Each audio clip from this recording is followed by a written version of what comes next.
Judge Harrison thought he was sentencing a clueless teen until the defendant started dismantling the case like a seasoned lawyer. The air inside the Chicago County Courthouse felt thick, almost suffocating. Rows of spectators filled the gallery, murmuring among themselves as they watched the scene unfold. The defendant's table looked too big for the young man standing beside it, hands in his pockets, chin lifted just enough to show he wasn't afraid. Malik Johnson, 19, accused of grand theft auto and resisting arrest. The charges were serious, but the way Judge Robert Harrison looked at him made it clear the real trial had nothing to do with the law. Harrison leaned back in his chair, fingers drumming lazily against the polished wood of his desk.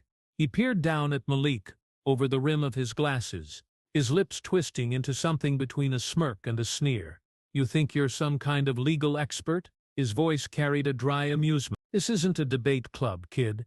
A few chuckles rippled through the courtroom. The bailiff, the stenographer, even the prosecutor. They were all in on the joke. Malik didn't flinch. He wasn't laughing. He had spent years preparing for this moment, not this exact one. He never planned on standing here as a defendant, but he knew the courtroom like the back of his hand. While other kids memorized basketball stats, he memorized case law. While his friends played video games, he played mock trials in his head, arguing imaginary cases with himself. His mother, Dr. Sheila Johnson, had worked as a civil rights attorney for over 20 years, and Malik had grown up listening to the stories she brought home. How prosecutors cut corners, how judges played favorites, how some defense attorneys barely tried. He absorbed everything. By the time he was 14, he could break down a trial better than most law students. But none of that mattered to Harrison.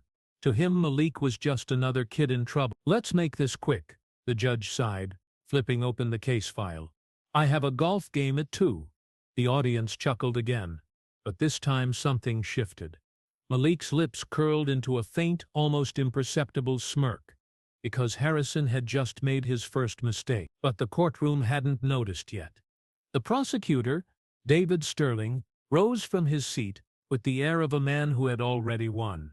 His suit was crisp, his tie perfectly knotted, and his voice carried that rehearsed confidence of someone who had delivered the same speech 100. "Your Honor, the state will prove beyond a shadow of a doubt that the defendant, Malik Johnson, was caught red-handed in a stolen vehicle.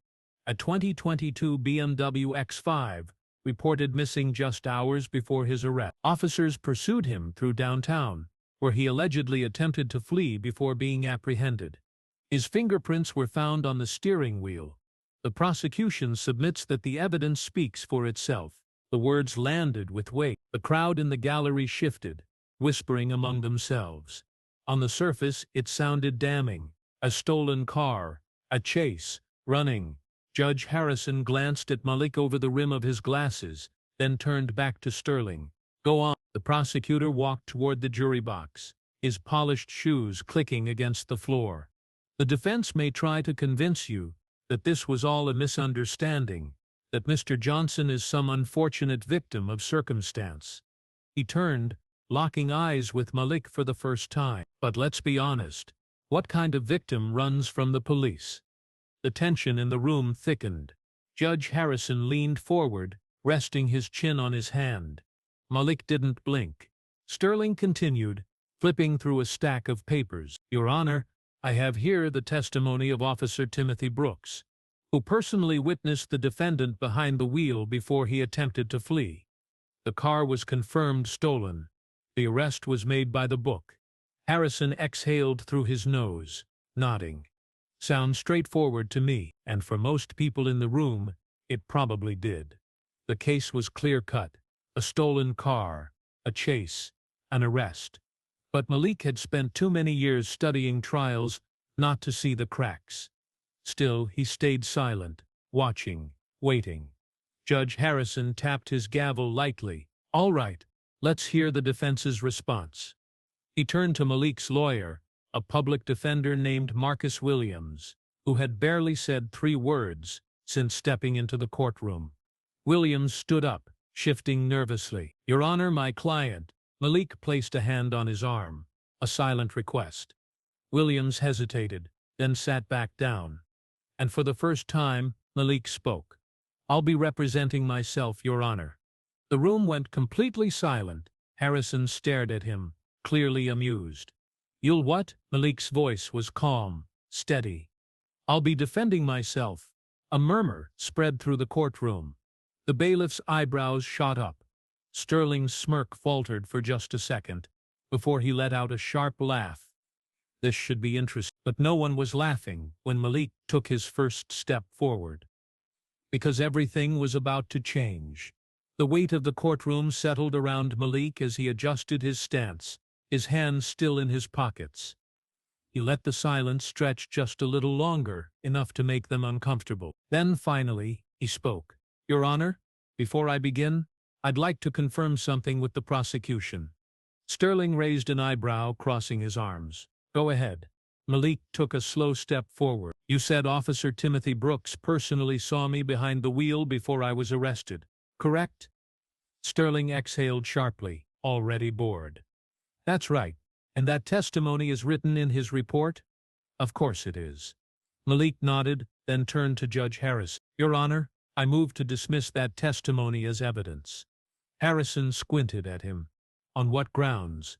Malik pulled his hands from his pockets for the first time and gestured toward the prosecution's table.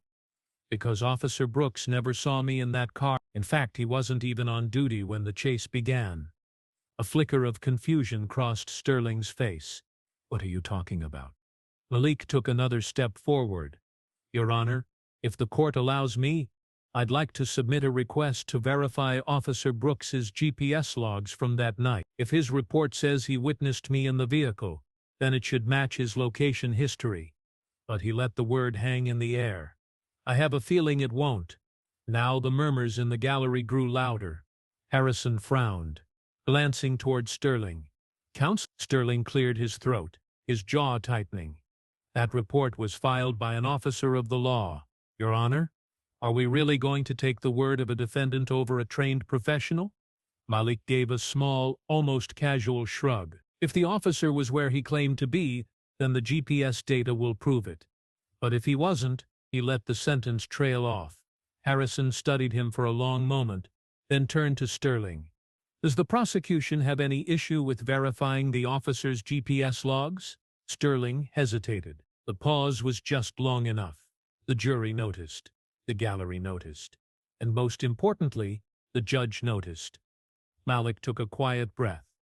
He had spent years watching trials, studying prosecutors, their tactics, the way they played the system, and there was one thing he knew without a doubt. If Sterling was confident in his case, he wouldn't be stalling. Harrison sighed, rubbing his temple. "Counselor." Finally, Sterling shook his head. "No objections, Your Honor." But the shift had already begun. For the first time, the courtroom wasn't laughing anymore. The courtroom was silent, but the tension was loud. Sterling shuffled his papers, his polished confidence cracking around the edges. "Your Honor, while we wait for the GPS records, the fact remains that the defendant's fingerprints were found on the steering wheel of the stolen vehicle." Malik gave a small nod, his face unreadable. "That's true." He took a step forward. "But let's talk about that evidence for a sec." Harrison raised an eyebrow, gesturing for him to continue. Malik turned to the jury, making eye contact with each one of them. "The prosecution wants you to believe that finding my fingerprints in a car means I stole it. That's the story they're selling. But let's think about this logically." He took a deep breath, his tone staying calm, controlled. "Let's say you walk into a department store and try on a jacket. You put your hands in the pockets, maybe zip it up, then put it back on the rack and walk out. A few hours later, someone shoplifts that jacket. Would the fact that your fingerprints are on it mean you stole it?" A few jurors exchanged glances. Someone in the gallery muttered something under their breath. Malik didn't give them time to recover. The car in question was parked outside a Best Buy hours before the alleged theft. "I was inside that store with 3 friends. And yes, when we walked past the car, I leaned against it. I even opened the door because it was already unlocked. I didn't think much of it, didn't take the car, didn't drive it, didn't steal anything from inside.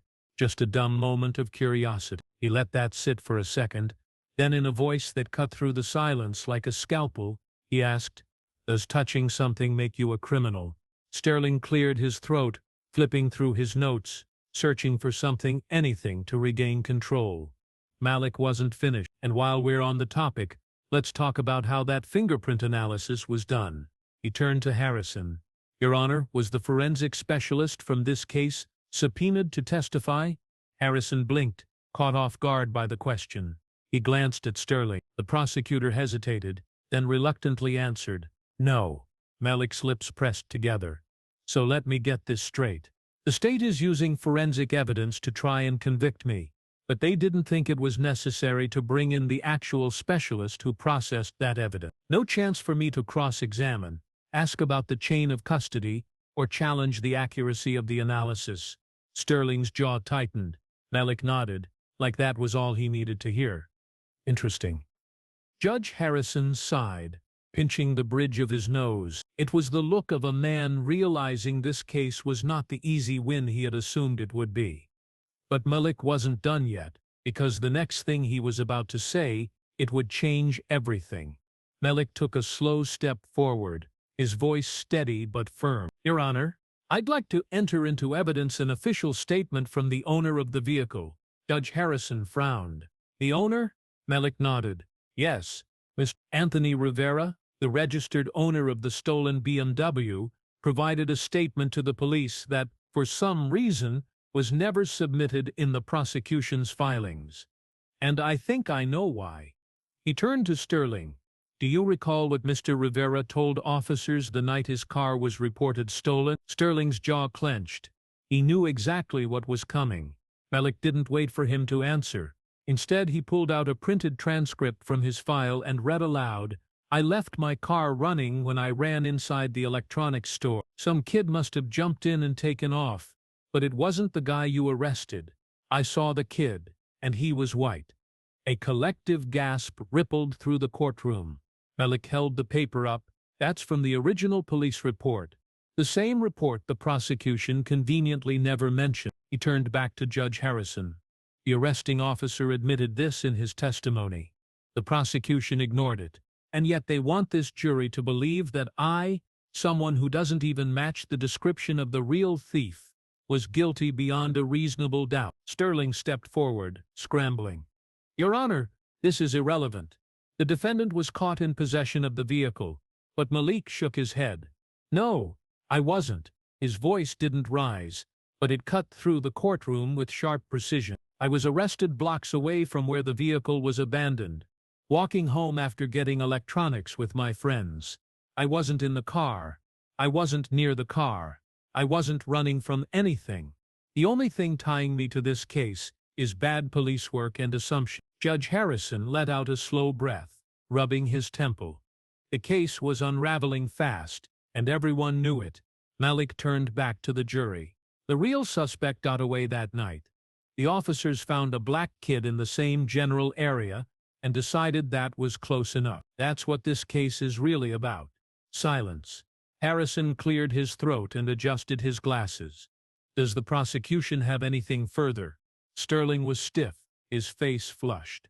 "No, Your Honor." Judge Harrison exhaled. He looked at Malik for a long time, then glanced at the jury. Finally, he leaned forward and spoke the words that would stay with everyone in that room. "Case dismissed." A beat of stunned silence, then chaos.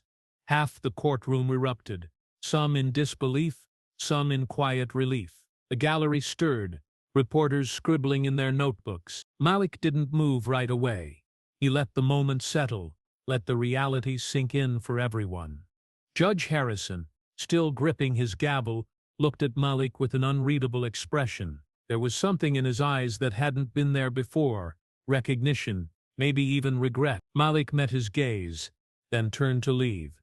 But just as he reached the door, the judge spoke again.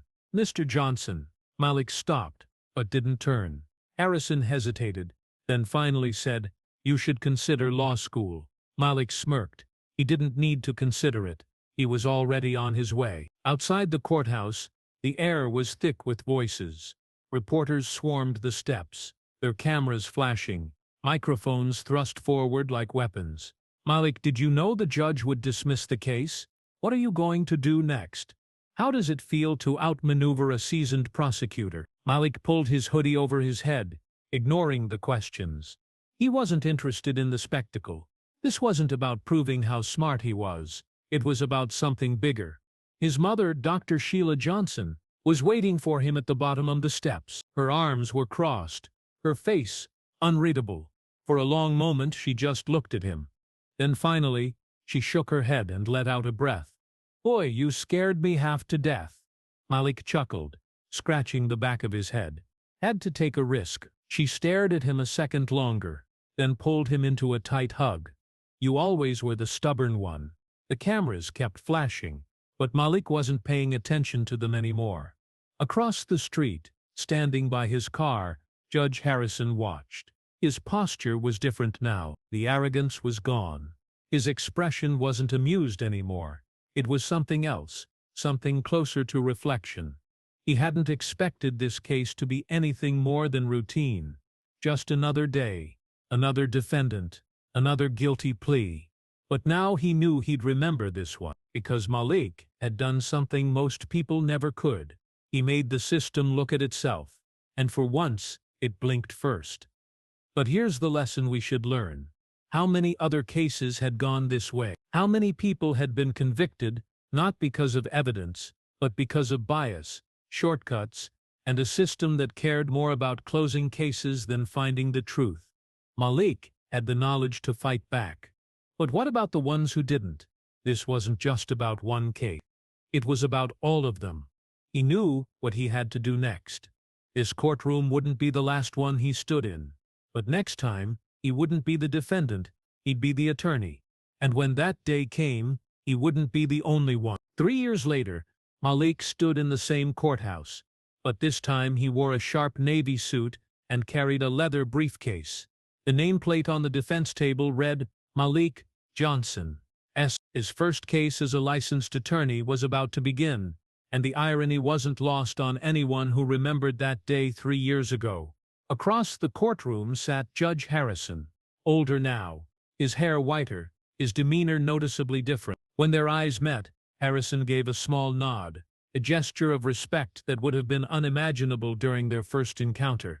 "Your Honor," Malik began, standing to address the court, "my client, 17-year-old Terrence Williams, stands accused of armed robbery. But as we'll demonstrate today, this case bears striking similarities to another case heard in this very courtroom, one where assumptions nearly led to a grave miscarriage of justice." Harrison leaned forward, his attention fully focused. The gallery was packed again, but this time it was filled with law students, civil rights advocates, and journalists who had come to see the young attorney who had become something of a legend. Malik's client, Terrence, was a young black teenager from the South Side, accused of robbing a convenience store. The prosecution's case seemed solid. Security footage showed someone matching Terrence's general description, and he had been in the area at the time of the crime. But Malik had learned something important 3 years ago. Sometimes the most obvious explanation is wrong. "Your Honor," Malik continued, "I'd like to call attention to the quality of the security footage being used as evidence." He approached the projection screen where the grainy black and white image was displayed. As you can see, the suspect's face is obscured by shadows, and the timestamp shows the footage was recorded during evening hours with poor lighting. The prosecutor, a veteran named Jennifer Walsh, objected. "Your Honor, the defendant was positively identified by the store clerk." Malik nodded calmly. "That's true, Your Honor, but I'd like to explore the circumstances of that identification." He turned to the witness stand where the store clerk, an elderly man named Mr. Patel, sat nervously. "Mr. Patel," Malik began gently, "you've been working at that store for how long?" 15 years, Patel replied. "And in those 15 years, how many robberies have you experienced?" Patel's voice wavered. 4, no, 5 times. "That must have been traumatic. Tell me, during this most recent incident, how long did you get to look at the suspect's face?" Maybe 10 seconds. It happened very fast." Malik nodded sympathetically. 10 seconds, in poor lighting, while you were being threatened. "Mr. Patel, I want you to look around this courtroom right now And tell me, how many young black men do you see in the gallery? Patel squinted, scanning the crowd. I'm not sure. Several. Would you be able to identify which specific one approached you if I asked you to pick them out right now, in good lighting, without the stress of a robbery? The prosecutor stood up. Objection. This is irrelevant. But Malik pressed on. Your Honor, this goes directly to the reliability of the identification.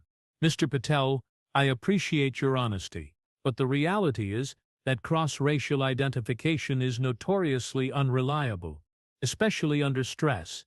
He pulled out a thick folder. I have here 17 studies from the American Psychological Association, documenting the high error rate in cross-racial identifications. The human brain, when under stress, tends to focus on general characteristics rather than specific facial features. Judge Harrison studied the documents. The transformation in his approach was evident. He was actually reading them, considering the evidence rather than rushing to judgment. Malik continued. Furthermore, Your Honor, I'd like to present alibi evidence that the prosecution chose not to investigate thoroughly. He called Terrence's older sister, Monica Williams, to the stand. Monica, where was your brother on the evening of March 15th? He was at home with me and our grandmother, helping her with her medication. She has diabetes and needs insulin shots twice a day. Terrence has been helping with that since our mom passed away last year. Do you have any documentation of this? Monica produced a small notebook. Grandma keeps a log of all her medications. Terrence signs it every time he helps her. Here's his signature from that evening. The prosecution had claimed the robbery occurred at 8:15 p.m. But the store was a 45-minute bus ride from Terrence's neighborhood. Malik turned to the prosecutor. Ms. Walsh, did your office investigate this alibi? Walsh hesitated. We verified that the grandmother has diabetes. But you didn't request the medication log? No. Did you interview the grandmother? She's 89 years old and has early-stage dementia. You didn't think her testimony would be reliable, Malik finished. But you're asking this jury to rely on a 10-second identification made under extreme stress by someone who admits he can't distinguish between multiple young black men in good lighting. The courtroom was silent. Judge Harrison removed his glasses and cleaned them slowly, a gesture Malik remembered from 3 years ago, but this time it wasn't dismissive. It was thoughtful. Your Honor, Malik said, approaching the bench. My client is 17 years old. He's never been in trouble with the law. He takes care of his elderly grandmother while maintaining a 3.8 GPA at King High School. He wants to study engineering. He paused, letting that sink in. 3 years ago in this very courtroom, I learned that our justice system works best when we ask hard questions, when we demand real evidence, and when we remember that a defendant is innocent until proven guilty, not just in theory but in practice. Judge Harrison looked at Terrence, then at the evidence spread across the defense table. Finally he spoke. Ms. Walsh, given the questionable identification, the lack of physical evidence, and the alibi testimony, does the prosecution wish to proceed? Walsh exchanged glances with her team. After a long moment, she stood. Your Honor, in light of the new evidence presented, the prosecution moves to dismiss all charges. The gallery erupted. Terrence broke down crying, and his sister rushed to embrace him. Malik felt a familiar satisfaction, not just from winning, but from seeing justice actually served. After the courtroom cleared, Judge Harrison approached Malik. Counselor Johnson, he said formally. Then his voice softened. Malik, that was exceptional work. Thank you, Your Honor. Harrison hesitated, then said, I owe you an apology. 3 years ago, I nearly sent an innocent kid to prison because I was too arrogant to listen. You taught me something that day about humility and justice. Malik shook his hand. We all learned something, Your Honor. As Malik packed his briefcase, he thought about all the Terrences out there. Kids who didn't have advocates, who couldn't defend themselves, who got swept up in a system that often cared more about convictions than truth. His phone buzzed with a text from his mother. Watched the live stream. Your father would be proud. Malik had never known his father. He'd died when Malik was 2, but he'd heard the stories. David Johnson had been a public defender who'd fought for the underrepresented until the day he died. His mother always said Malik had inherited his father's sense of justice. Outside the courthouse, Terrence's family surrounded Malik with tearful thanks. But what struck him most was what Terrence's grandmother said. Despite her dementia, "You're like an angel, baby. You saved my boy." That night, Malik received a call that would change everything. It was from the National Association for the Advancement of Colored People's Legal Defense Fund. "Mr. Johnson, this is Attorney Patricia Washington from the NAACP LDF. We've been following your work and we'd like to offer you a position with our organization. We need someone who understands both sides of the courtroom." Malik accepted on the spot. 6 months later, he was arguing cases in federal court representing clients in civil rights violations and police misconduct cases. The kid who had once faced false charges was now the lawyer fighting to reform the system that had failed him. But he never forgot that day in Judge Harrison's courtroom, when he learned that sometimes the most powerful person in the room is the one brave enough to stand up and say, "You're wrong." If this story made you think, even for a second, then share it. The justice system is built on laws, but it's run by people, and people can change. But only if we make them. Hit that like button, subscribe for more stories that matter, and let's keep the conversation going. Because next time it might not be Malik. It might be someone you know.